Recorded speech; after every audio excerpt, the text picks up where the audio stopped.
Assalamualaikum warahmatullahi wabarakatuh. Halo Sobat ASN, berjumpa lagi dengan saya dalam materi mentoring bagi ASN. Saya adalah Helena Rasulina Sembiring, Widya Suara Ahli Utama pada BPSDM Provinsi DKI Jakarta. Adapun kompetensi dasar dan indikator hasil belajar yang ingin dicapai pada pembelajaran ini adalah sebagai berikut. Kompetensi dasar. Setelah mempelajari video ini, peserta diharapkan dapat menerapkan program mentoring sebagai salah satu metode yang efektif guna pengembangan kompetensi ASN. Indikator hasil belajar. Setelah mempelajari video ini, peserta diharapkan 1. Memahami pengertian dan tujuan mentoring. 2. Mampu menerapkan prinsip-prinsip mentoring dan memiliki karakteristik sebagai mentor dan mentee yang baik. Mengapa perlu program mentoring bagi ASN? Program mentoring membantu ASN meningkatkan kemampuannya dalam melaksanakan tugas dan fungsinya. Program mentoring akan meningkatkan kompetensi ASN, baik kompetensi teknis maupun kompetensi manajerialnya. Harapannya dapat mewujudkan Indonesia lebih maju dan unggul dalam segala aspek. Apa yang dimaksud mentoring? Mentoring adalah bantuan dari mentor ke mentee untuk transfer pengetahuan, pemikiran dalam kerja secara signifikan.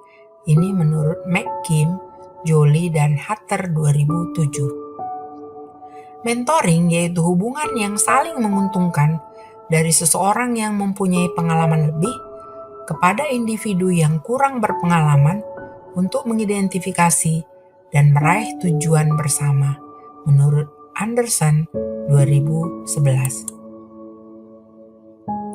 Ada beberapa tujuan mentoring. Pertama, membantu pegawai mencapai target yang terukur. 2. Membuat pegawai tidak mudah berpuas diri, namun terus bergerak maju mencapai kesuksesan demi kesuksesan. 3. Menginspirasi dan memotivasi pegawai. 4. Memberikan dukungan agar mampu mengatasi masalah dan mengembangkan mekanisme baru yang lebih baik. Apa saja prinsip-prinsip mentoring? Pertama, menyadari perbedaan setiap individu. Dengan memahami perbedaan setiap individu, dapat dijadikan acuan untuk berinteraksi, saling melengkapi, dan menghargai perbedaan. Kedua, memahami bagaimana cara belajar seseorang. Setiap orang memiliki kepribadian yang berbeda-beda, mempengaruhi berbagai aspek dalam kehidupan, termasuk cara belajar, sehingga cara seseorang memahami sesuatu juga berbeda-beda. Ketiga, dapat mengembangkan potensi. Program mentoring sangat penting untuk mengenali dan mengembangkan potensi mentee semaksimal mungkin agar berkembang dan sukses dalam berbagai hal. Keempat, mengembangkan kompetensi bukan kompetisi. Mentoring melakukan serangkaian proses yang bertujuan untuk mendorong mentee melakukan pengembangan kompetensinya. Mentor merubah gelora kompetisi dengan gelora kompetensi karena kompetisi dapat mengurangi kekuatan.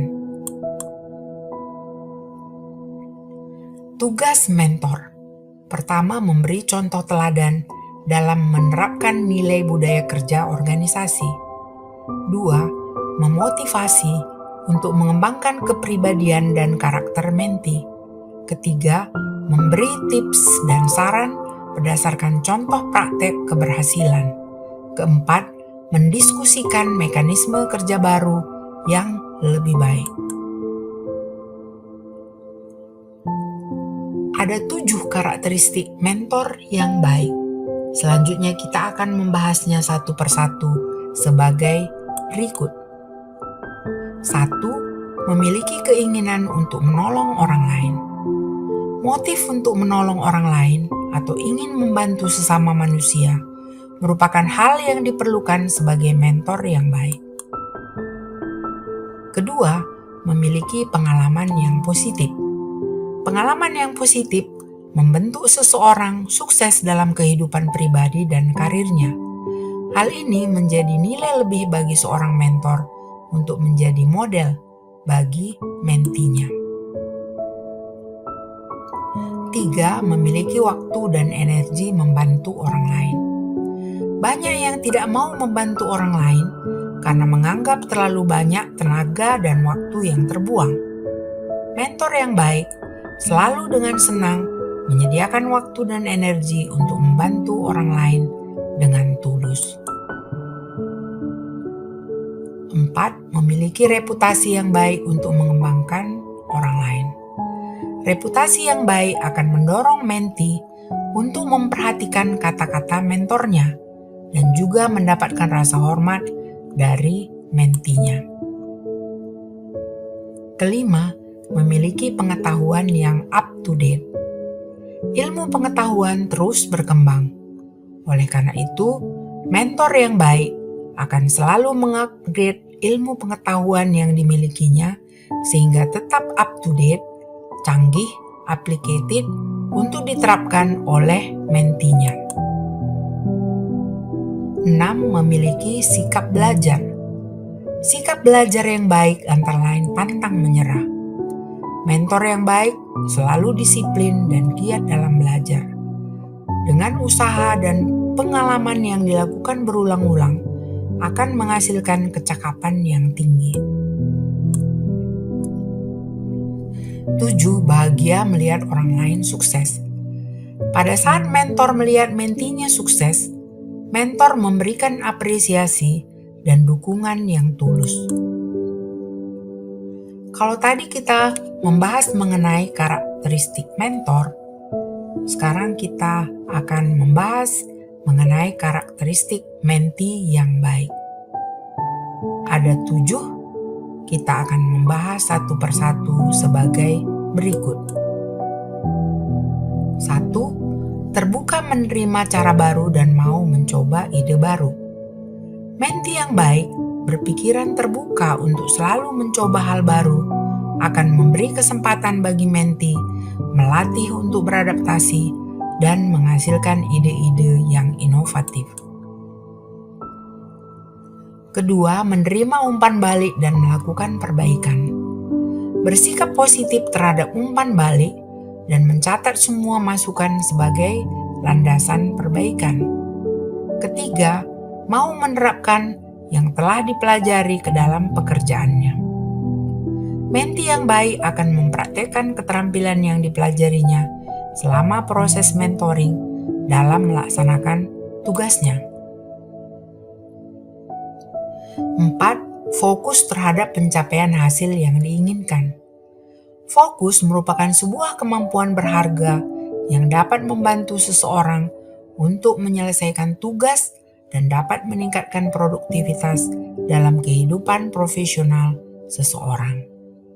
5. Mampu berkomunikasi dan bekerja kooperatif dengan orang lain. Meningkatkan kemampuan mentee dalam berkomunikasi dan bekerja sama sangatlah penting. Kompetensi ini perlu terus ditingkatkan.